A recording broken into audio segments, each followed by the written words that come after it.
Welcome to the Peak Revival podcast. My name is Vesna, and today we're going to talk about how to prevent and reverse muscle loss over 40. Now, women will often say to me after the age of 35, their body changes, doesn't look the same, things don't work like they used to, but after 40, this accelerates and we find that we have the flabby arms or the belly or the flat butt or just more fat in areas that you haven't had before, and you've seen a significant loss in tone, and you may find it harder. Say you've been exercising and following an exercise routine for a long time, you're not getting the gains anymore, right? You're still noticing that you're losing muscle. This is known as sarcopenia, and this begins, well, quite early on. So we reach our muscle peak at the age of 25, right? And everything's downhill from there. But not so fast, right? But at 35, we really notice that our body is changing. And then, like I said, at 40, it really accelerates. And for women, there is a hormonal component which accelerates this aging process of the muscles. And there's a lot that we can do to reverse it or prevent it. So they say we lose 8% of muscle every decade between the ages of 40 and 70. And from the age of 70 onwards, we lose 15% of our muscle every decade. There are things that we can do to prevent this. And so number one, what is causing this? Well, first of all, why is it important to retain our muscle? I think this is a bigger conversation in some degree, because we look at muscle or we look at sagging arms and sagging whatever and more cellulite and more fat in areas.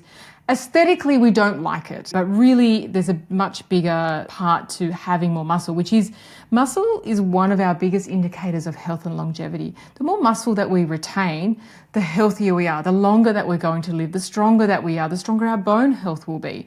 So it's not just an appearance thing, it really is a marker of where we are in our health and vitality. So what is making us prone to sarcopenia, or this age-related muscle loss, and particularly for women, okay? So number one, it is aging. Aging, we are going to lose muscle, okay? That is going to happen, but we can put factors in place and routines in place to offset that, right?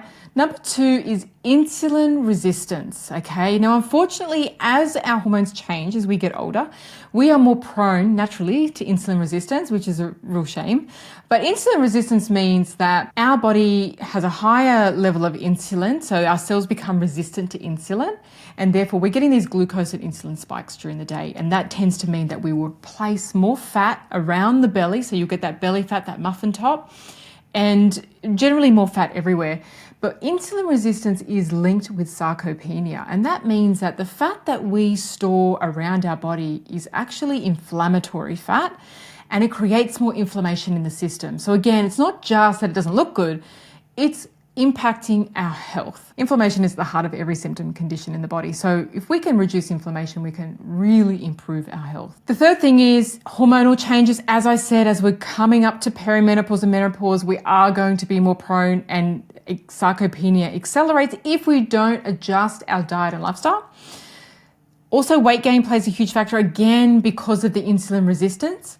A low protein diet, I'm going to go more into this, because most women I speak to who feel like their diet's pretty good actually do not eat enough protein. And the other factor that plays a part is, not having enough physical activity, resistance training, or a sedentary lifestyle. So if you're really not moving so much, you are going to be more prone to accelerated sarcopenia.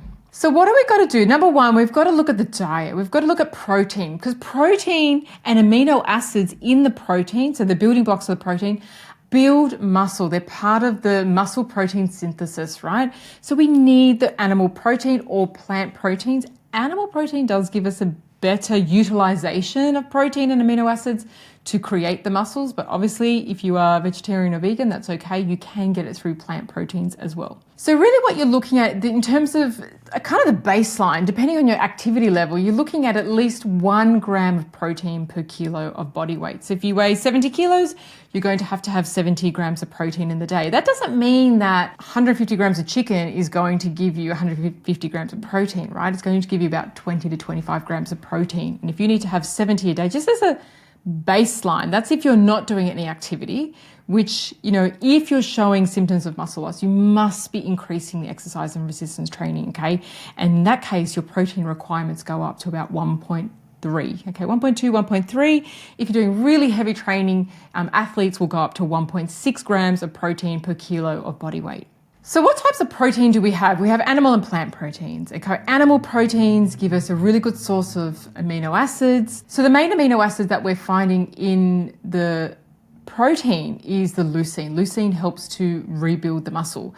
And so you can get that in animal protein really easily. So sometimes for people who are on a vegetarian or vegan diet, we may have to supplement with the leucine or branched chain aminos in order to get that amount of leucine into their diet, right? But we're looking at there's two types of protein. There's animal and there's plant protein. And you need to make sure based on your activity level that you're actually having enough protein, because without the protein, kind of throughout the day, we're going through this curve of like gaining muscle, gaining muscle, losing, or kind of our protein requirements are going up and down, right? So if we're doing physical activity, our protein requirements go up and then our body uses all of that protein, and then we're going like this throughout the day, right? So we want to make sure that we're having intervals of protein throughout the day. We're not just having, what I tend to see is that women will have very little protein for breakfast, very little for lunch, if at all, and then their protein portion at dinner, which is still only about 30 grams of protein. So it's really, really deficient. And so what we want to do is spread it to, 20 to 40 grams in, breakfast and lunch and dinner, and then snacks throughout the day, right? So you can have up to, studies have shown now it's over 40 grams in one sitting in order to utilize all of that protein to build the muscle. So that means, say, if you ate 250 grams of chicken, you got 40 grams of protein in that, your body would able to use that protein, those amino acids in that chicken, to rebuild your muscle. The other thing that we want to do, so number one, protein is important, the type of protein, the amount of protein that we're having based on our activity level. The other thing that we want to look at is carbohydrates. We want to make sure that you're not having the carbohydrates that's going to create or exacerbate insulin resistance. So we want to start to bring insulin sensitivity back. So the way that I talk about insulin is that insulin is a normal hormone. It moves our glucose from our bloodstream into our cells for energy, right? But if we've had high stress or high processed diet, processed carbohydrates or sugars, we are going to have a lot of insulin all the time in the system. So our cells become resistant to a normal amount of insulin. So where it once took a completely arbitrary number, I'm saying 2 mils of insulin to move the glucose from the bloodstream into your cells, when you're insulin resistant, it might take 10 mils. And the more insulin that's in the system, the more our body stops burning fat and starts storing it around our waist, around our organs, right? Increases cholesterol, increases inflammation in the body. So carbohydrates, cut out processed foods, right? Cut out processed carbohydrates and sugars, the obvious sugars, right? That's the first thing that you can do to reduce the insulin resistance, improve that kind of sugar profile, to make sure that you're not losing muscle through the diet because of that response. Because the other thing to note is that when you have insulin resistance and sarcopenia, like you really see the shift in the muscle, right? You're really noticing that actually everything's really soft. The structure's really lost. It's really lost its tone. And that is because you're basically losing muscle, replacing it with body fat, and your whole body starts to change, or your body shape starts to change. Okay, so diet was one, protein, carbohydrates. The second thing that we need to look at is resistance training. So we need to be increasing the resistance on our body. So whatever you do that's either using your body weight, you can do Pilates with some weights on there as well, or weight training. Okay, so weight training, after a certain age, I think weight training is the best, because I, for myself, did a type of Pilates for many, many years, which was amazing for me.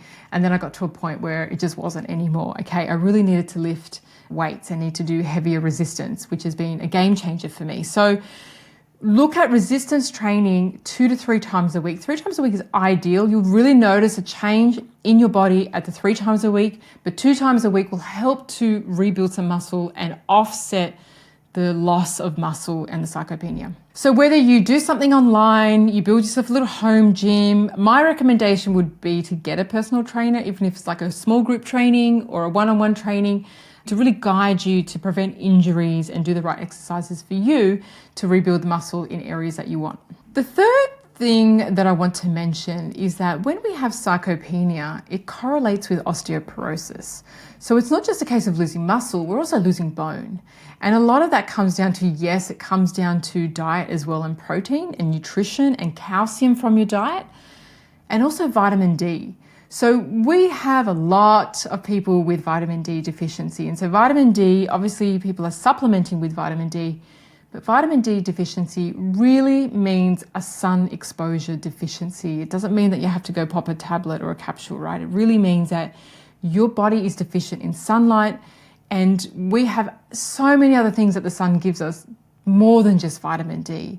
And so it's really important that we get outside and get some sun on our skin. And in wintertime, it's going to be harder. So it's going to be face, hands, maybe forearms, 15 minutes each day in the wintertime, a few minutes in the summertime, right? And not in the peak day. But bone health and sarcopenia correlate, and we want to make sure that we're getting enough calcium and vitamin D to support bone health as well. And this could be, yes, as you're getting older, to make sure you don't have any fractures or injuries, but also for athletes so that they don't get injuries during their training and their sports. And the fourth thing to look at is your sleep, right? Sleep affects your circadian rhythm, or sleep deprivation affects your circadian rhythm, right? So your body clock, which then impacts how your body is building muscle, right? And so they found that even in the acute stages, even losing 2 nights of sleep will actually have an impact on your muscle and how your body builds muscle. So actually you'll be in a negative.